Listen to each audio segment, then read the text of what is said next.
തദ്ദേശ തെരഞ്ഞെടുപ്പ് വോട്ട് കുറവ് ബി.ജെ.പി പഠിക്കും, പലരും തെറിക്കും. വോട്ട് കുറഞ്ഞത് എങ്ങനെയെന്ന് താഴെത്തട്ട് മുതൽ ബി.ജെ.പി പഠിക്കും. തെരഞ്ഞെടുപ്പ് ചുമതലയുണ്ടായിരുന്നവർക്ക് വീഴ്ചയുണ്ടെന്ന് കണ്ടാൽ ഭാരവാഹി സ്ഥാനം തെറിച്ചേക്കും. കണ്ണൂരിൽ ചേർന്ന കോർ കമ്മിറ്റി അംഗങ്ങൾ, ജില്ലാ പ്രസിഡന്റുമാർ, പ്രഭാരിമാർ തുടങ്ങിയവരുടെ യോഗത്തിലാണ് തീരുമാനം. എന്തുകൊണ്ട് വോട്ട് കുറഞ്ഞു, എവിടെയൊക്കെ നില മെച്ചപ്പെടുത്താനായി എന്നതടക്കം ഓരോ വാർഡിൽ നിന്നും ജനുവരി ആദ്യത്തോടെ റിപ്പോർട്ട് നൽകണം. ഇത് ജില്ലാതലത്തിൽ വിലയിരുത്തിയായിരിക്കും തുടർ നടപടി. പ്രതീക്ഷിച്ച മുന്നേറ്റം തൃശൂരിലടക്കം ഉണ്ടാകാനാകാത്തതും ചർച്ചയായി.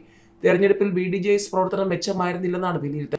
ജനുവരി 15 മുതൽ നിയമസഭാ തെരഞ്ഞെടുപ്പിന്റെ ഒരുക്കത്തിലേക്ക് പ്രവേശിക്കാനും തീരുമാനിച്ചു.